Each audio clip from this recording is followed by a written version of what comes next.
Chapter 17, Frankie. I stare at myself in the mirror and sigh. Is this really better than being handcuffed to the bed while topless?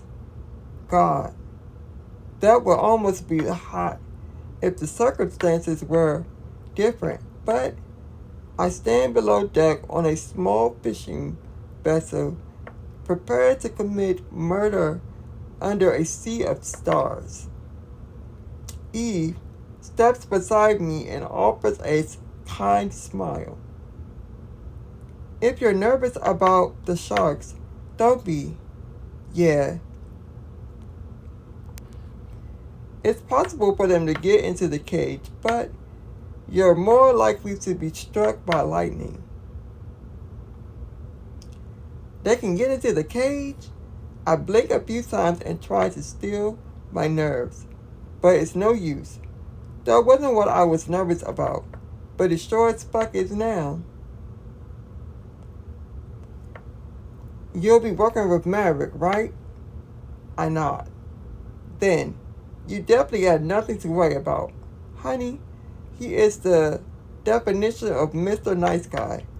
If the shark squeezes into your cage, he'll throw himself into the jaws to save you. The Maverick you know is the Maverick I know are two different things. It would seem. To be honest, I don't think he likes me very much. I pretend that this bothers me, and it kinda does. He and I don't see eye to eye on killing, and it's creating a bit of disconnect.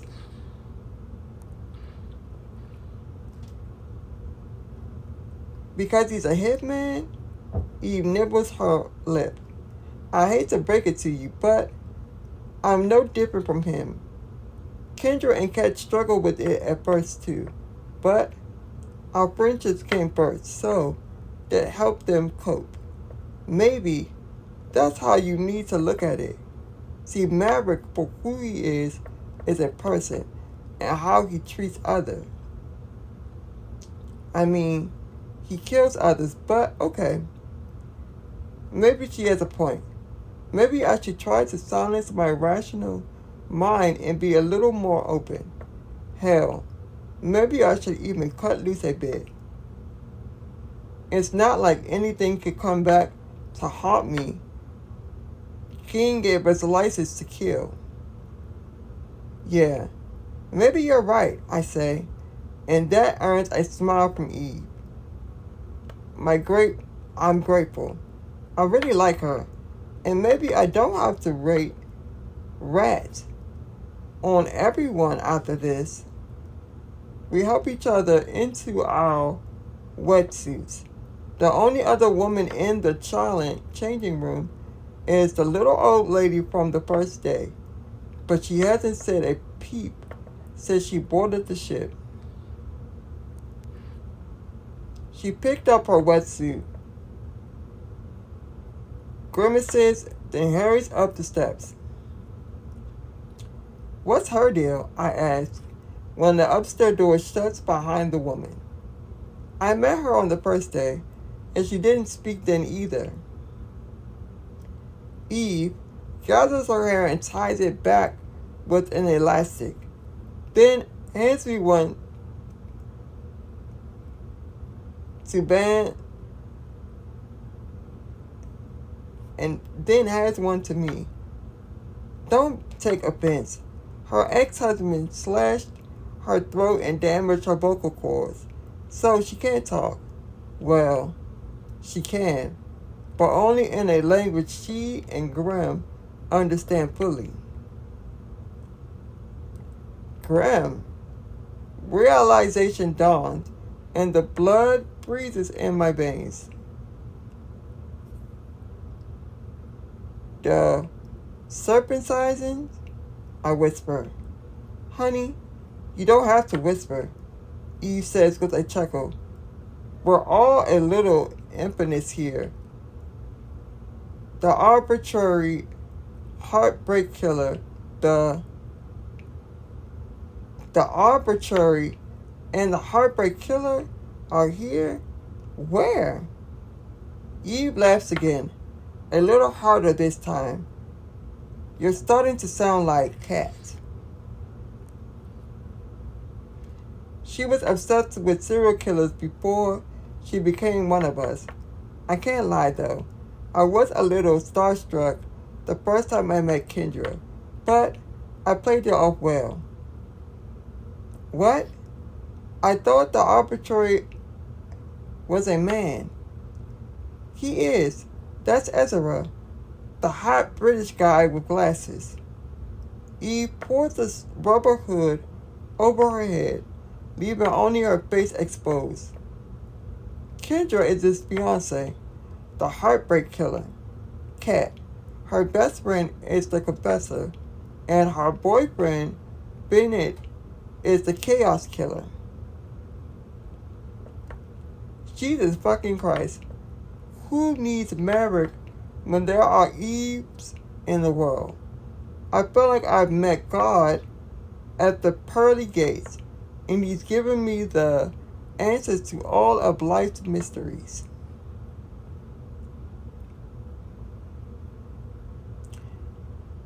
Do you know who killed JonBenét too? I asked, though I'm only half joking. No, but Jim promised that as soon as he learns of the killer's identity, he'll pay $5 million to the sinner who brings him to Double Horn Island. My ears perk up, and I log that tidbit away for later. Double Horn Island doesn't sound familiar, which means it hasn't been on our radar. I plan to change that. We start up the stairs, which means I'm running out of time to ask questions. If Maverick gets wind of the sort of conversation I'm having when out of his grasp, he'll keep a tighter hold.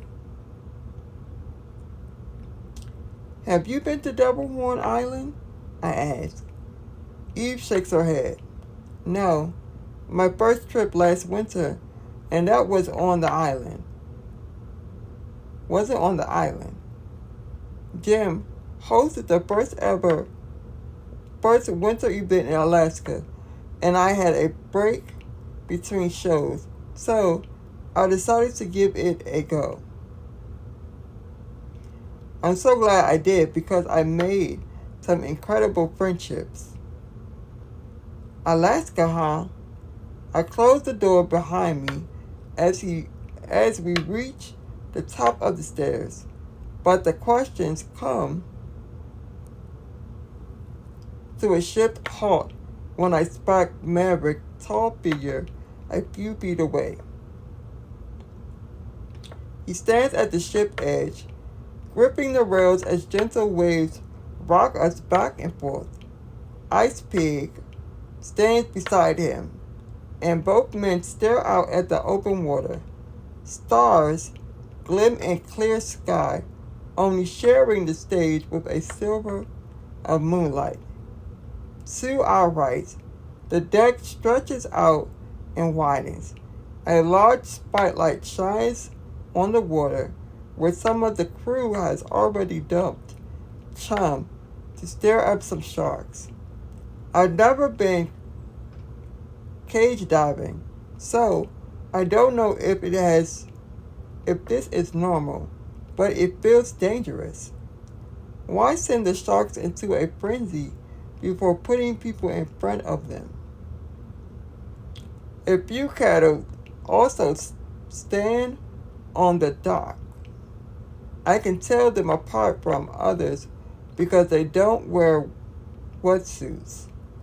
Aside from the jittery red or pink bikini bottoms, they don't wear anything at all. Two more men in wetsuits join Maverick and Ice Pigs as Eve and I approach. I recognize both of them. One is Grimm, the notorious killer from Germany, and the other one is Avon, the Scottish man who sat at my table on the first night. He's definitely one of them, Avon says, and my ears particularly twist like satellites to hear more. He said he came cage diving to swim with sharks, not murder people. I don't know what more proof we need than that. Maverick Glaze flicks to me. Jim isn't here, so we can't station an Angel Kill right now. You'll have to save it until you get back to the ship. I have to get in a fucking cage with that guy? Avon whispers. What if he tries to take me out? I study Avon's beefed up frame. He looks like he eats steroids for breakfast and shits pure creation in the afternoon. What does he have to fear?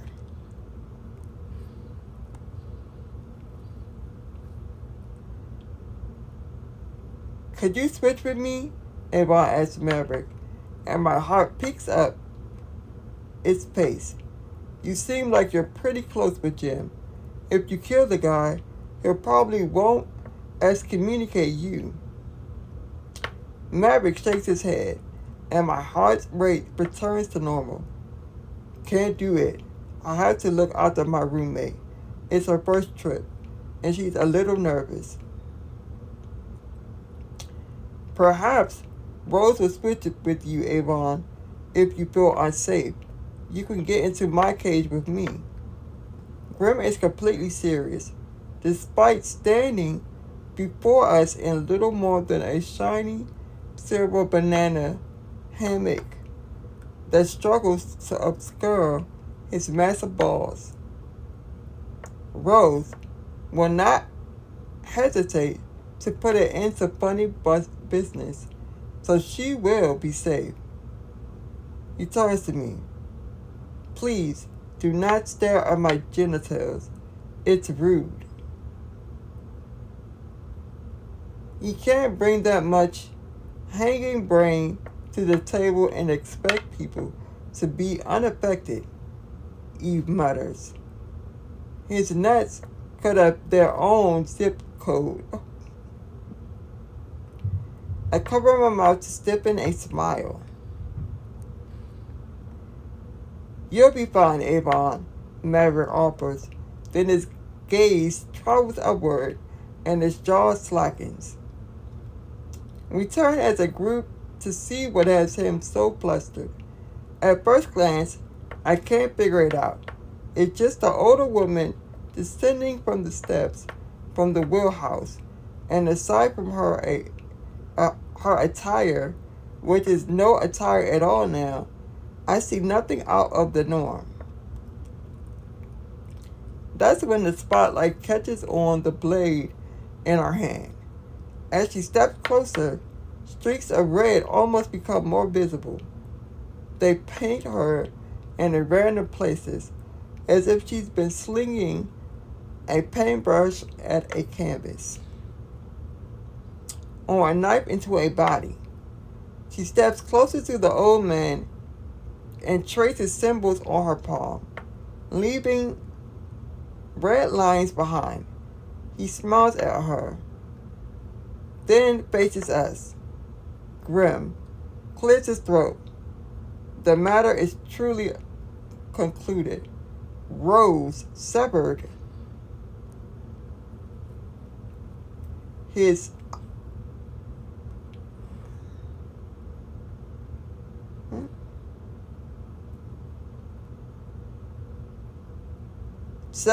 neck and allowed him to bleed out. But why is she naked? I ask. He turns toward me, his face a mask of serious offense, because she wishes to be.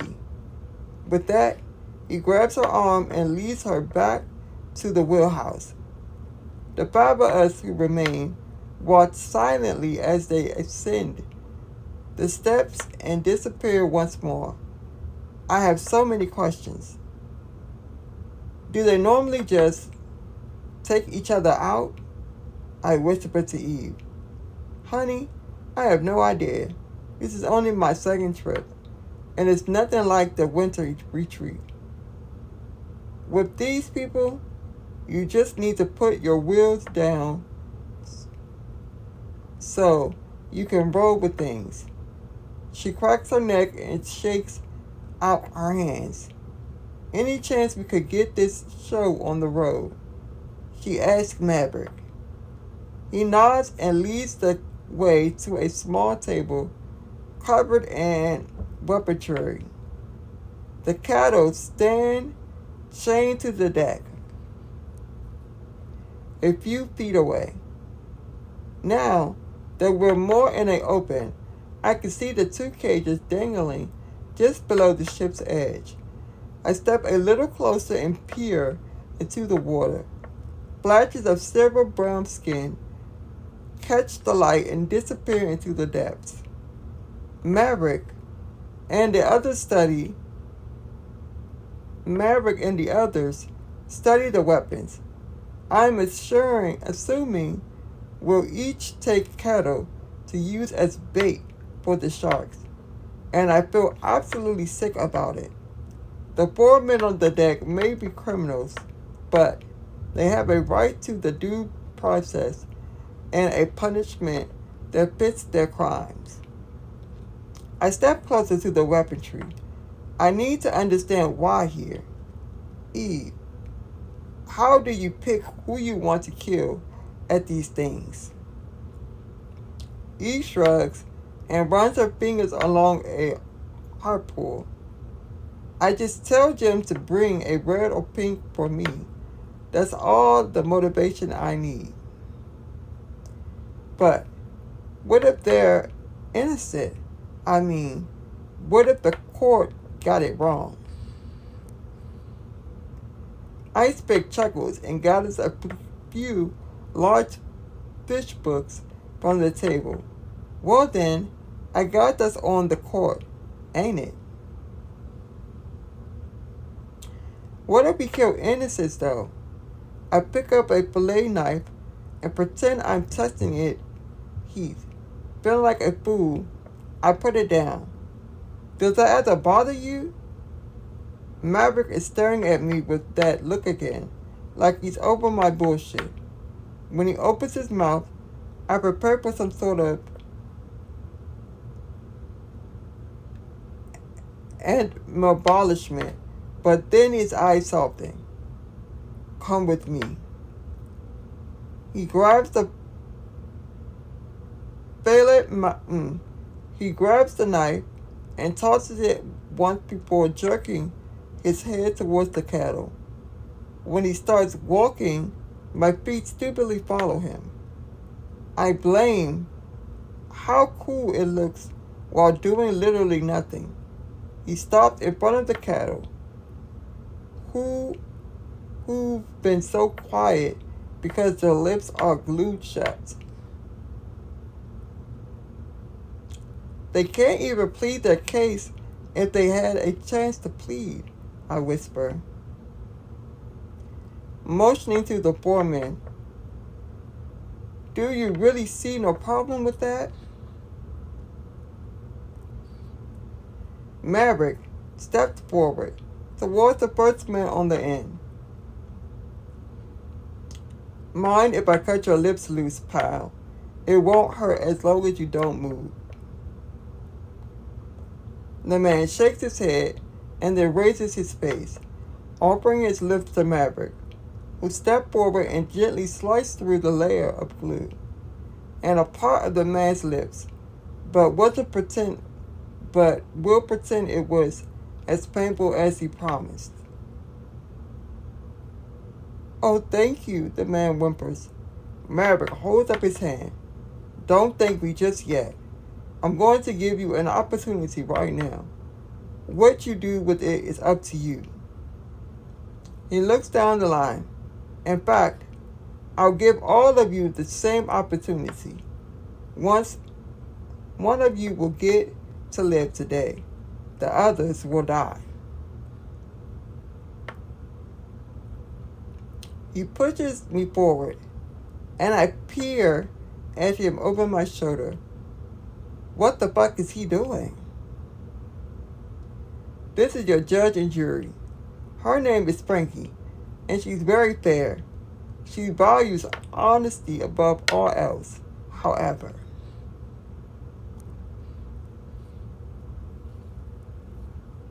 so your best chance is to tell the truth, no matter how horrible the truth may be. So, if any of you would like the chance to live, step forward and plead your case. The first man needs no more convincing. I did it. I said I didn't, but I did. I'm guilty. Please let me live, and I won't do it again. I won't. I. That's a good start, but it's not enough. Merrick places his hand on the man's shoulder. What are you guilty of? Oh, fuck. She's the confessor. The man squirms in his pink undies. Oh man, yeah. It was bad. I'm sorry, I'm sick. My insides twist into knots until I fear I'll vomit. No, I'm not the confessor. That's enough. But it isn't enough for Maverick. He goes to the next man, then the next. Both men cry guilty, and because they were red or pink bottoms, that's enough for me. I don't want the details. Then the fourth man gets a turn. I didn't do it, he says. His voice is flat, emotionless, and unlike his peers, he didn't squirm and beg for his life. They said I raped my friend's cousin, and then they put me away for 20 years. I didn't fucking rape her. She came into my room in the middle of the night and started sucking my dick. That bitch started it. She told the story a little differently, but it doesn't really matter. Maverick turns away from him and faces me, as if proved his point. But that doesn't prove anything. He is preparing to end a man's life over a belief, not a fact. Was she intoxicated? I asked. Drugs? Alcohol?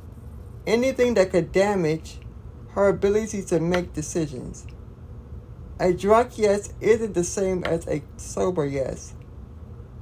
No shit, lady. The man rolls his eyes. No, she didn't drink or nothing. Probably because she was so involved with her school's DARE program. Maverick turns to me. The bitch, as he called her, was a 7-year-old girl. And no, she did not start anything. This man stumbled into her room in a drunken state and I hold up my hand. I don't need to hear any more. I've made my decision, and I want that one. She pointed to the man who claimed his innocence. This is the one who gets to live. Seriously? Maverick throws his hands in the air and shakes his head. I give up. There's no sense to be a misunderstanding. I say, this isn't the man I want to save. This is the man I want to kill. As Maverick unhooks the chosen cattle, I rage a war inside myself instead. Instead of taking myself into the kill, however, I'm taking myself out of enjoying it because I want this a little too much. The sickness is catching. The bloodlust fills every cell until I'm shaking with rage. I'll never admit it to Maverick, but I get it now. The anger, the need to end someone. In this situation, when presented with the option to feed that feeling or deny its meal in favor of righteousness, I'm going to going to go against everything I am and feed the beast. She wanted it, you bitch. The cattle turns its head and spits in my face. Maverick tinges, and the cattle stumbles forward and goes over the side of the boat. It happens so quickly that neither of us have time to react. The cattle doesn't even scream before a loud crash breaks the quiet. I rush forward and peer over the railing. Seconds later, the man's head pierces the white foam, and he sucks in a gulp of air as he floats on his back and gloats up at us. His arms are still fastened behind him, but his legs are free to kick and keep him above the waves. He smiles and screams something up at us, but I can't hear him over the spray. What? I shout down at him as I cup my ears. He repeats himself, but I still don't hear him. Not that it matters. Maverick comes up behind me and dumps a bucket of guts into the water. Realizing what's about to happen, the man spins onto his stomach and tries to kick away from the chum. It's too late. There's no sound track to play a steady two-note theme, as the tall tales fins never breaks the water. But when the serpent tension explodes and a spray of silver and white, we all know what happened. The man's brief screams disappears below the water, followed by the flood of sickening shade of red. I turn to Maverick and shrug. He was asking for it, right? I mean, he went into the water with sharks, so he must have wanted to be eaten. Isn't that logic?